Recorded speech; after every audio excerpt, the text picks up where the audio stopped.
Well, hi there. This is Bob Kramer. Welcome back to Kramer's Garage. This is episode 5 of the 1977 GL1000 basket case project.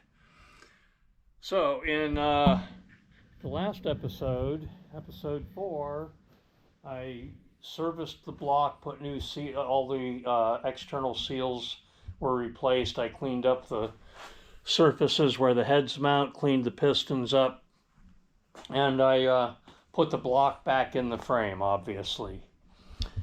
All right, since then, I also have put the swing arm back in the frame. I put one shock temporarily in place just to hold the swing arm up. That'll have to come out again later to slide the gas tank in. But anyway, so I got the swing arm in, and I got a handlebar mounted. I had 3 handlebar choices. I selected this one. This is the original. I had a couple other options, but this one already was drilled and cut out for internal wiring. So all the wires will be inside the handlebar. Now, I'm using an NWT X3 electronic system, and the wires for that that go to the handlebar controls are very small. So to accommodate that, I did have to drill a 8mm hole up here because the X3 switches would not line up with the original hole that's back here. So I drilled another hole so I can run the wires in here and they'll come out down there, and that should work out really well. I'm pretty excited about wiring this with the new X3 system, so stay tuned for that. That'll be a couple more episodes before I get to the wiring. So today what I'm working on is cylinder heads. So the heads look like they're in pretty good shape. I've got to clean them up, obviously, get the gaskets off, and clean the cams up. And I believe I'm going to cut new seats, new valve seats, and hand lap the valves, and probably clean the ports up real good. Yeah, definitely will be cleaning the ports, polishing the exhaust ports somewhat, and cleaning the intake ports real well. Okay, so let's begin.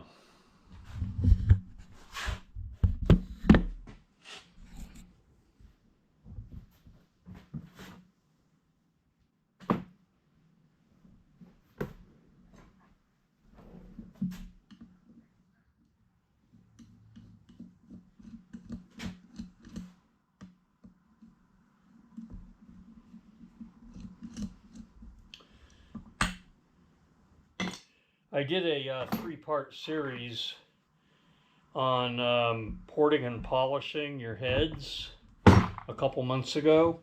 So I'm not going to go into a lot of details on that. That'll be a duplication of something that I did just a couple of months back.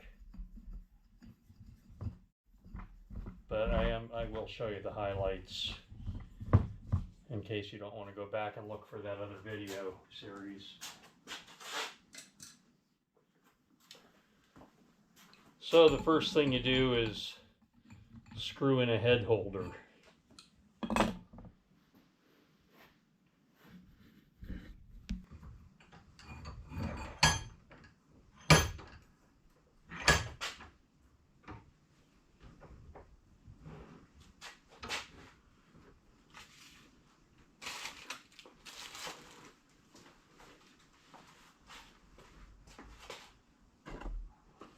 And I'm going to need a container to put the springs and valve keepers and everything in.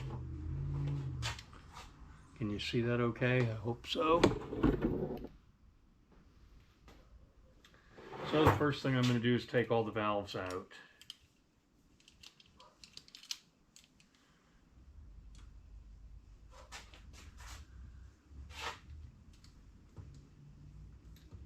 And you don't need to see how I do all the valves, but anyway, we'll do one together.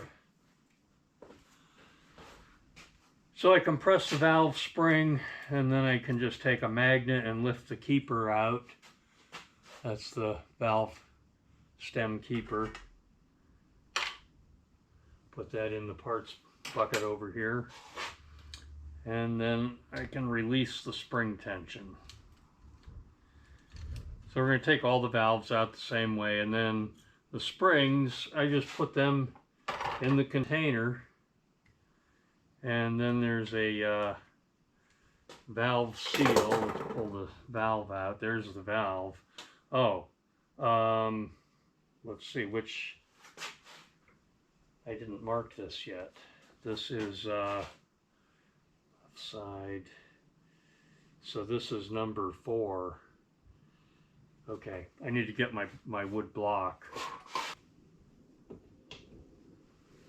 These old valve seals, they're crispy, to say the least.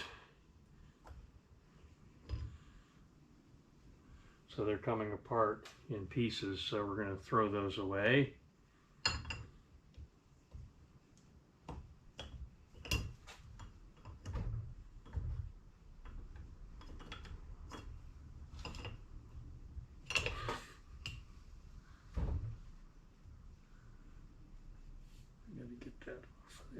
There we go. Okay, got that off. All right, and there's the bottom spring retainer. The bottom and a top. So anyway, we're going to take all the valves out the same way. So to get the exhaust manifold studs out of the head, you can put 2 nuts on there and jam them together and use that to turn that stud out. And once you get it loose, once it gets pretty loose, you need to take the jam nut off there.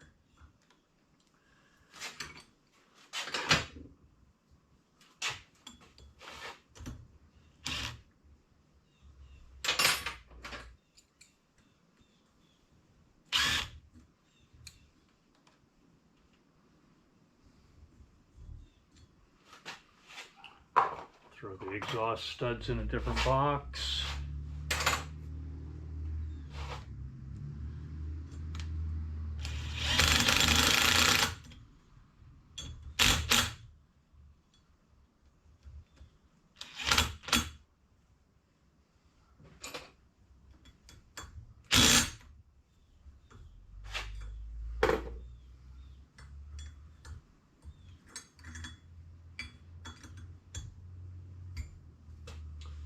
See if I can spin that.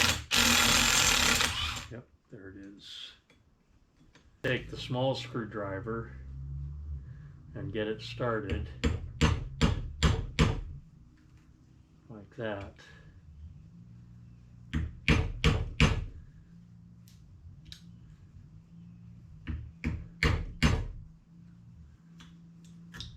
There, out.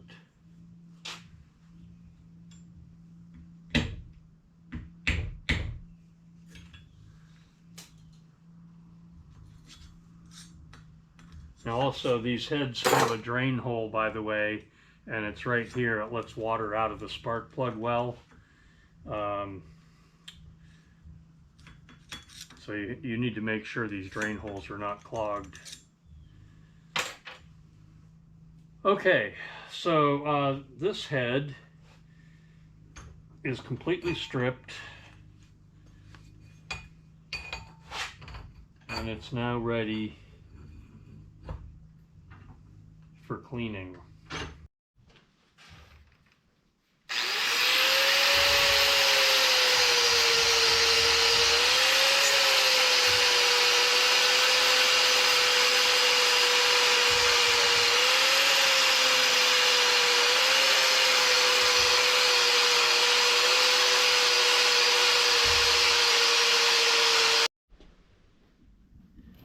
So I've put all the valves in my numbered block.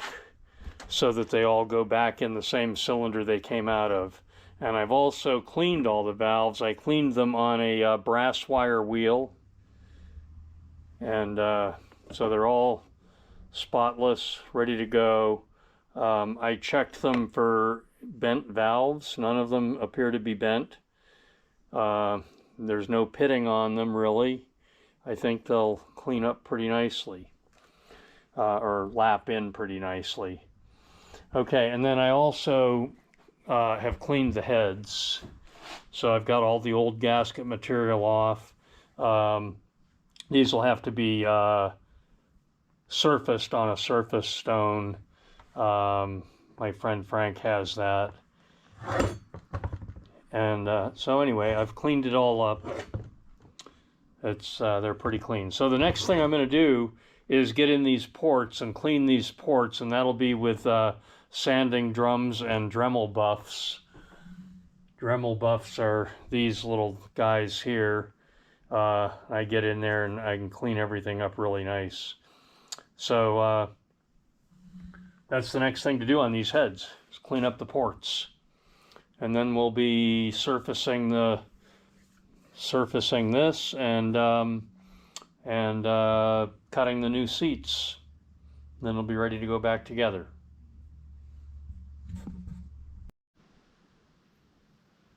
Okay, so I'm getting ready to clean up the ports on these heads. So as you can see, that's all black in there. You can't really see much. The intake side is a little bit better looking, a little cleaner than the exhaust side. So anyway, the tools I'm using to clean this up is a Dremel with sanding drums. I have a couple different sizes of sanding drums, and then I use a lot of these buffs. It's like a Scotch-Brite type of material that you can put in your Dremel tool. So let's begin.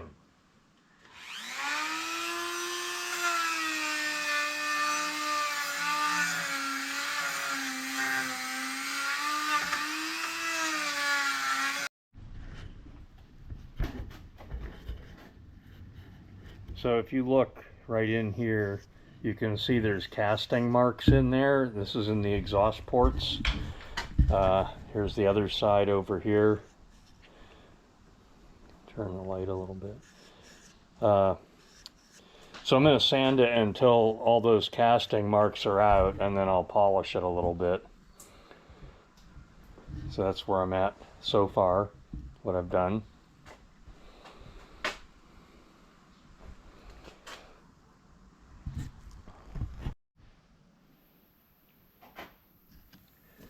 So right here, there's a lump in the casting, and I'm going to continue sanding until I get that out. This is in my intake port. So you can see when they do these at the factory, the castings are left pretty rough. So I feel like there's a lot of room for improvement, just cleaning things up and smoothing it out. This side here, I'm about done on this side as far as the sanding goes. The next step will be to go in there with a buff and buff that out. On the exhaust side, of course, it's much smaller, and my sanding drums don't get up in around the valve guide as well. So that's still a little bit dirty, but I'll get that cleaned up some more. And there's a significant ridge right here where the steel seat is pressed into the aluminum casting, but on the exhaust side, that's not too important. But on the intake side, I guess I should show you that. On the intake side, right here, there was also a significant ridge right there coming into the cylinder. So I sanded that until I completely eliminated the ridge between the aluminum and the steel seat, and now it's a very smooth transition from the aluminum casting over the seat and into the cylinder.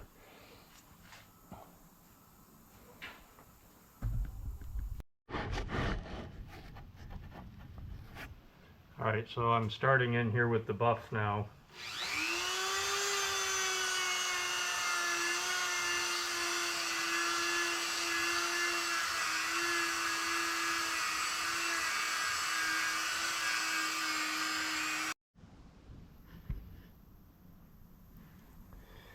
Okay, I'm done with this head for now. I'll run that over a surface plate here just to make sure this is flat. If it doesn't seem to be flat, I'll take it to the shop and have it surfaced. But anyway, so these are my intake ports over here, and they are very smooth but not polished, and you don't want your intake ports polished. Smooth them up, but leave them a bit rough. The exhaust ports also, I smoothed them up real good. Here's my exhaust port.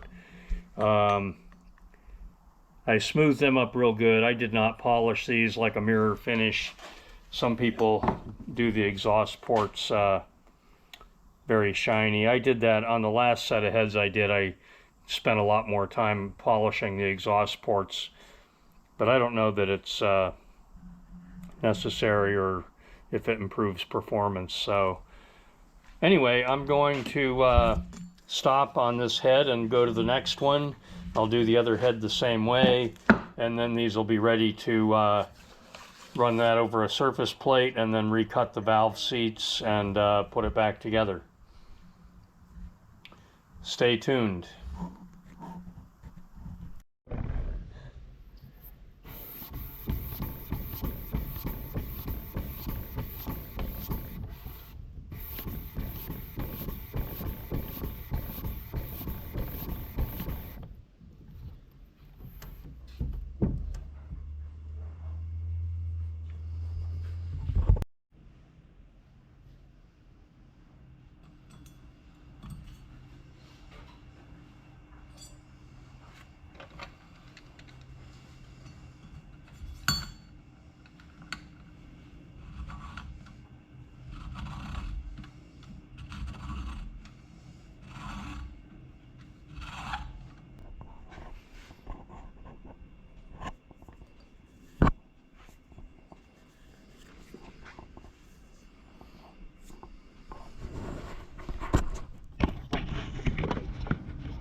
So this head is badly pitted in the combustion chamber, and this exhaust valve is not cutting down very well, or valve seat is not cutting down very well, and the valve guide on this one is a little bit loose. So I'm probably going to scrap this head and look for another one. Week Oh, good. free of charge, since we're seniors. Okay, well, here's the finished result on this head. The recommended valve seat width is 1.4 millimeter. This one is exactly 1.4. The rest of them are around 1.5, but well within tolerance, and everything is seated up properly.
About that, I almost put it together without the locating dowels.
Well, you've seen how to service the heads. I'm going to wrap up episode 4 right now. Let me show you the progress on the bike. So I've got the cockpit all put together. I've put the new switches on. These are NWT switches that come with the X3 system. And I put the wires inside the handlebar. On this side, I had to drill an extra hole here and run the wire in. On this side, I was able to put the wire up inside the switch and then in the handlebar, and they both come out down here. And this is what my electrical panel is going to look like. It's obviously not wired yet. This is the computer, and then all the connections will be right here on the panel. I'm going to avoid having any connections out in the wire harness itself. All the connections will be right here. Okay, so as you saw, one of my heads was bad, so I'm not using it, so I need to find another head. So where do we find a head? We go to Kramer's wall of heads and find the best one. Now, the bottom shelf here, those are all from GL1100s, and the top shelf up there is from GL1000s. The casting of the head, I believe, is identical. The cams are a little different, but I think the castings, as near as I can tell, they're identical. I do not have a really good GL1000 head, so I believe I'm going to use a GL1100 head and swap it in, and hopefully that'll work well. So in the next video, I'll let you know about the result of that. I've done a couple of other videos about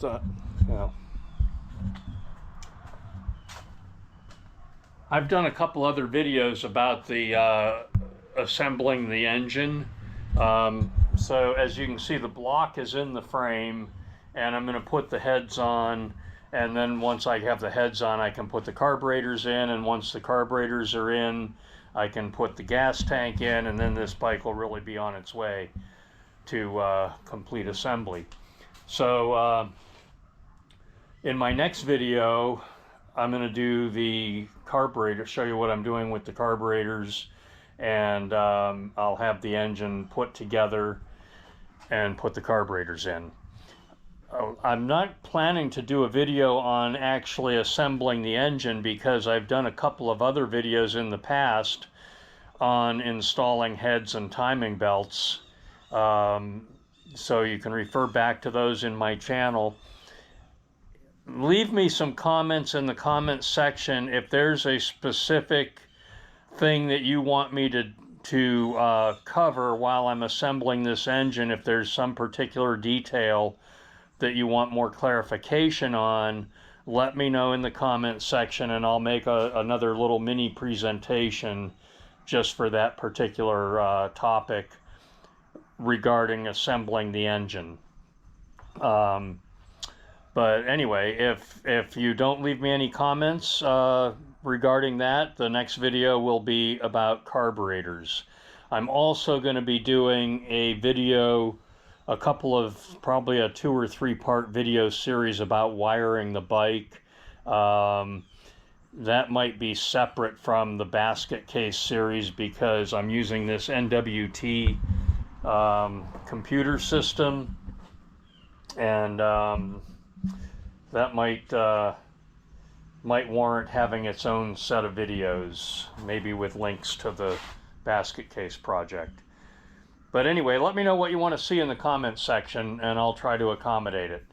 Thanks for watching. Subscribe to my channel.